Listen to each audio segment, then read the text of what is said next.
These are some of the characters that I think could show up in Arcane Season 2. Now, if you haven't seen all of Arcane Season 1, you should probably leave and come back after you have, because there are going to be spoilers.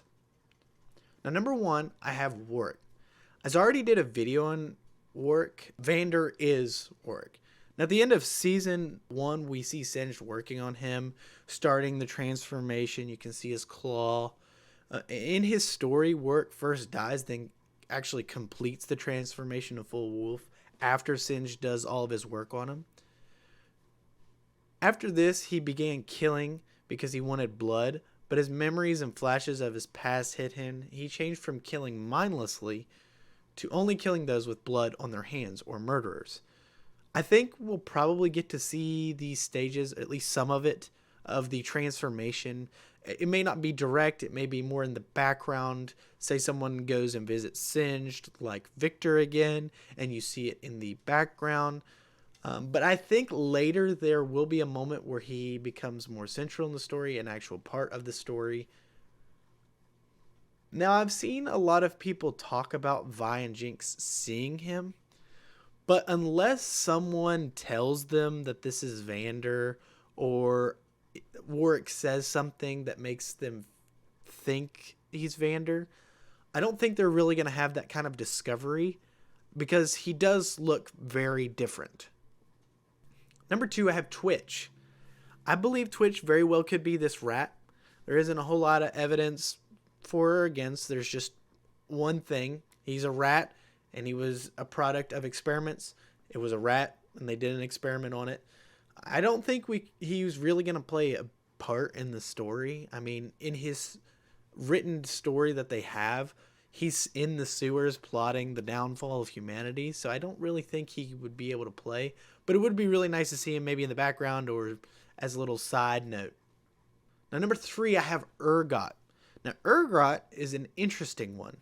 In the last 3 episodes, Mel Madara's mother comes and gets involved in politics of Piltover in hopes of getting weapons for Noxus.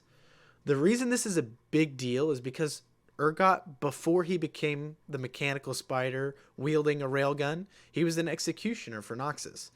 He was sent on a mission in Zon where he was set up and imprisoned in the mines. And this is where Ergot was forged and his ideals came from. He started getting rid of parts of him that he thought were weak. He took over the prison, getting a cult-like following, and then started taking over parts of Zon. In his story, he is taken down and imprisoned, and I believe we could see him somewhere in the middle of that story. Hopefully we get to see the before and after transformation. And with Silco gone, it leaves plenty of room for new management for him to start taking over. If this does happen, I hope to see a moment, maybe a callback to the fight between Vi and Caitlyn and Ergot in the Warriors music video. And if this does happen, this very well could be foreshadowing. Now, 4th, I have Zack. Zack is a chemical goo gone sentient, adopted and taught by 2 scientists who try to hide him so that he may not be taken away and experimented on. These 2 will later die, and Zack, in a fit of rage, will kill all of those involved. So Zack sits in hiding, going through the tubes of Zon, soaking the emotions of the underground. Zack feeds on the emotions of people around him, dictating his own mood. Again, I don't know what part Zack would really play into the story, but maybe he could become some cool slime vigilante side character. Number 5, I have Blitzcrank. Now, in his original story, Blitzcrank is invented by Victor.